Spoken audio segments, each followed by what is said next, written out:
ಎಸಿನೋ big 5 ನ್ಯೂಸ್ನಲ್ಲಿ ಎರಡನೇ top story ಗಮನಿಸ್ತಾ ಹೋಗೋದಾದ್ರೆ ಅಧಿವೇಶನದ ಹೊತ್ತಲ್ಲೇ ಎಂಇಎಸ್ ಮತ್ತೆ ಕಿರಿಕ್ ತೆಗೆದಿದೆ. ಪದೇ ಪದೇ ಈ ರೀತಿಯಾದಂಥ ಕಿರಿಕ್ ಮೊಂಡಾಟ ಇದೆಲ್ಲ ಯಾಕೆ ಅನ್ನೋ ಪ್ರಶ್ನೆ ಅಂತೂ ಇದ್ದೇ ಇರುತ್ತೆ.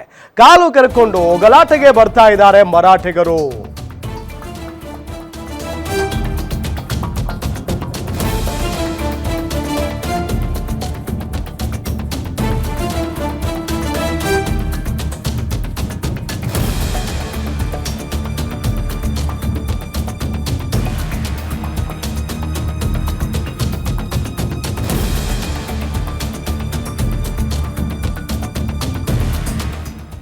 ಪ್ರತಿ ವರ್ಷ ಬೆಳಗಾವಿಯಲ್ಲಿ ಚಳಿಗಾಲದ ಅಧಿವೇಶನ ಮಾಡುವಂತ ಸಂದರ್ಭದಲ್ಲಿ ಹಲವು ರೀತಿಯಾದಂಥ ಪ್ರತಿಭಟನೆಗಳಾಗ್ತವೆ. ಅದರಲ್ಲಿ ಯಾವುದೇ ರೀತಿಯಾದಂಥ ಅನುಮಾನ ಇಲ್ಲ.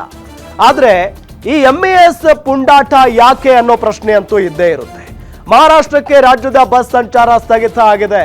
ಕರ್ನಾಟಕ ಮಹಾರಾಷ್ಟ್ರ ಗಡಿಯಲ್ಲಿ ಪೊಲೀಸರಿಂದ ಬಹಳಷ್ಟು ಬಿಗಿ ಭದ್ರತೆಯನ್ನ ಕಲ್ಪಿಸಲಾಗಿದೆ. ಅಧಿವೇಶನದ ಹೊತ್ತಲ್ಲೇ ಎಂಇಎಸ್ನಿಂದ ಮತ್ತೆ ಕಿರಿಕ್ ಯಾಕೆ ತೆಗೆದಿದೆ? ಹಾಗಾದ್ರೆ ಕಾಲು ಕೆರ್ಕೊಂಡು ಗಲಾಟೆಗೆ ಬರ್ತಾ ಇದ್ದಾರೆ ಮರಾಠಿಗರು. ಅವರ ಉದ್ದೇಶ ಏನು? ಪೊಲೀಸರ ವಾರ್ನಿಂಗು ಲೆಕ್ಕಿಸದೆ ಬಾಲ ಬಿಚ್ಚುತ್ತಾ ಇದ್ದಾರೆ ಎಂಇಎಸ್ ಪುಂಡರು. ಮತ್ತೊಂದು ಕಡೆ ಕೊಲ್ಲಾಪುರದಲ್ಲಿ ಶಿವಸೇನೆ ಪುಂಡಾಟಿಕೆಯನ್ನ ಮೆರಿತಾ ಇರೋದು. ಕರ್ನಾಟಕ ಬಸ್ಗಳ ಮೇಲೆ ಜೈ ಮಹಾರಾಷ್ಟ್ರ ಅಂತ ಸ್ಟಿಕ್ಕರ್ ಅಂಟಿಸಿದ್ದಾರೆ. ಕರ್ನಾಟಕ ಬಸ್ಗಳ ಸಂಚಾರಕ್ಕೆ ಅಡ್ಡಿಪಡಿಸ್ತಾ ಇದೆ ಶಿವಸೇನೆಯ ಕಾರ್ಯಕರ್ತರು. ಬೆಳಗಾವಿಯಲ್ಲಿ ಎಂಇಎಸ್ ಪುಂಡಾಟಕ್ಕೆ ಕರವೇ ಆಕ್ರೋಶವನ್ನ ವ್ಯಕ್ತಪಡಿಸಿದೆ. ನೋಡಿ, ಒಂದು ಕಡೆ ಮಹಾರಾಷ್ಟ್ರದ ಕೊಲ್ಲಾಪುರದಲ್ಲಿ ನಮ್ಮ ಕರ್ನಾಟಕ ಬಸ್ಗಳನ್ನ ತಡೆದು ಜೈ ಮಹಾರಾಷ್ಟ್ರ ಅನ್ನೋ ಸ್ಟಿಕ್ಕರ್ಗಳನ್ನ ಅಂಟಿಸಿ ಪುಂಡಾಟಿಕೆಯನ್ನ ಮೆರಿತಾ ಇರೋದು ಶಿವಸೇನೆಯ ಕಾರ್ಯಕರ್ತರು. ಇದನ್ನ ವಿರೋಧಿಸಿ ಕರ್ನಾಟಕದ ಬೆಳಗಾವಿಯಲ್ಲಿ ನಮ್ಮ ಕರವೇ ಕಾರ್ಯಕರ್ತರು ಮಹಾರಾಷ್ಟ್ರದ ಬಸ್ಗಳನ್ನ ತಡೆದಿದ್ದಾರೆ. ಮಸಿ ಬಳಿಯುವಂತ ಕೆಲಸ ಕೂಡ ಆಗ್ತಾ ಇದೆ. ಒಟ್ಟಾರೆ ಅಧಿವೇಶನದ ಸಂದರ್ಭದಲ್ಲಿ ಇದೆಲ್ಲ ಸರ್ವೇ ಸಾಮಾನ್ಯ ಎನ್ನುವಂತ ಪರಿಸ್ಥಿತಿ ಪ್ರತಿ ವರ್ಷವೂ ಕೂಡ. ಇನ್ನು ನವೆಂಬರ್ 1 ಕನ್ನಡ ರಾಜ್ಯೋತ್ಸವ ಅದ್ಭುತವಾಗಿ ಅಮೋಘವಾಗಿ ನಡೀತಾ ಇತ್ತು ಬೆಳಗಾವಿಯಲ್ಲಿ. ಆ ಸಂದರ್ಭದಲ್ಲೂ ಕೂಡ ಇದೇ ಎಂಇಎಸ್ ಪುಂಡರು ಕೈಗೆ ಕಪ್ಪು ಪಟ್ಟಿಯನ್ನ ಧರಿಸಿ ದೊಡ್ಡ ಮಟ್ಟದಲ್ಲಿ ವಿರೋಧವನ್ನ ವ್ಯಕ್ತಪಡಿಸಿದ್ರು.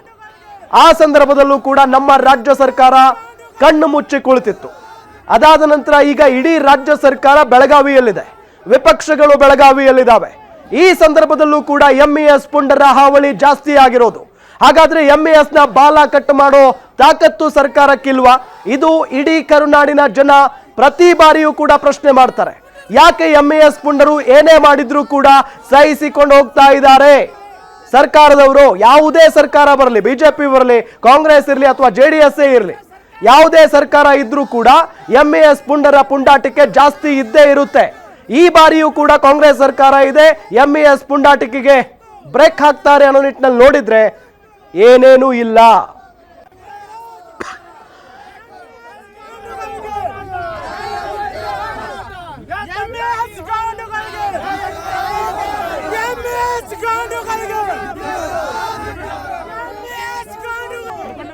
ಇದೇ ವಿಚಾರಕ್ಕೆ ಸಂಬಂಧಪಟ್ಟಂತೆ ಹೆಚ್ಚಿನ ಮಾಹಿತಿಯನ್ನು ನೀಡ್ತಾರೆ ನಮ್ಮ ಬೆಳಗಾವಿ ರಿಪೋರ್ಟರ್ ರಾಜೇಶ್ ಶುಗಾರ್.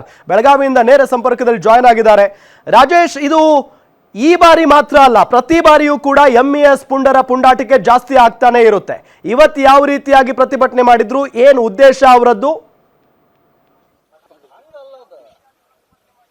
ಎಸ್ ರಾಮ್, ಇವತ್ತು ಕೂಡ ಏನು ಅಧಿವೇಶನ ಆರಂಭ ದಿನವೇ ಏನು ಎಂಇಎಸ್ ಪುಂಡರು ಖ್ಯಾತಿಯನ್ನು ತೆಗೆದುಕೊಳ್ತಕ್ಕಂಥದ್ದು. ಏನಂತಂದ್ರೆ ಇವತ್ತು ಮಹಾಮೇಳಾವ್ ಮಾಡ್ಲಿಕ್ಕೆ ಮುಂದಾಗಿರ್ತಕ್ಕಂಥದ್ದು. ಅದು ಏನು ವ್ಯಾಕ್ಸಿನ್ ಡಿಪೋದಲ್ಲಿರುವ ಒಂದು ಮೈದಾನದಲ್ಲಿ ಮಹಾಮೇಳಾವ್ ಮಾಡ್ಲಿಕ್ಕೆ ತಯಾರನ್ನ ನಡೆಸಿದ್ರು. ಏನು ಗುಂಪು ಗುಂಪಾಗಿ ಬರುವಂತ ಸಂದರ್ಭದಲ್ಲಿ ಪೊಲೀಸರು ಕೂಡ ಮುನ್ನೆಚ್ಚರಿಕೆ ಕ್ರಮವಾಗಿ ಅವ್ರನ್ನ ವಶಕ್ಕೆ ಪಡೆಯುವಂತ ಕೆಲಸವನ್ನ ಕೂಡ ಮಾಡಿದ್ರು. ಆದ್ರೂ ಕೂಡ ಏನು ತಂಡೋಪತಂಡವಾಗಿ ಅಂದ್ರೆ 5-5 ನಿಮಿಷಕ್ಕೊಮ್ಮೆ ಅಂದ್ರೆ ಇಬ್ಬಿಬ್ರು 3-3 ಜನ ಬಂದು ಗುಂಪು ಸೇರುವಂತ ಕೆಲಸವನ್ನು ಕೂಡ ಮಾಡಿದ್ರು.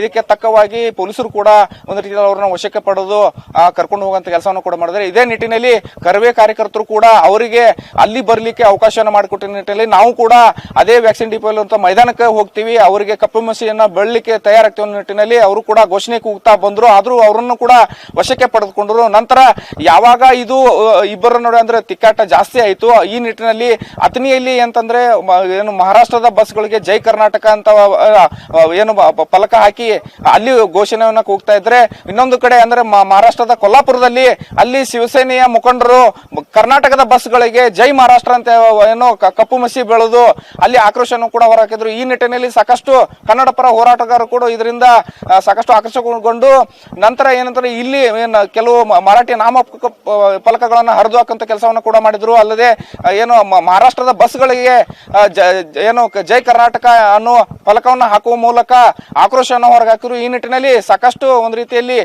ಸಾಕಷ್ಟು ಭಾಷಾ ವಿವಾದ, ಸಾಕಷ್ಟು ಕಿಚ್ಚು ಹತ್ತಿದೆ ಅಂತ ಹೇಳ್ಬೋದು.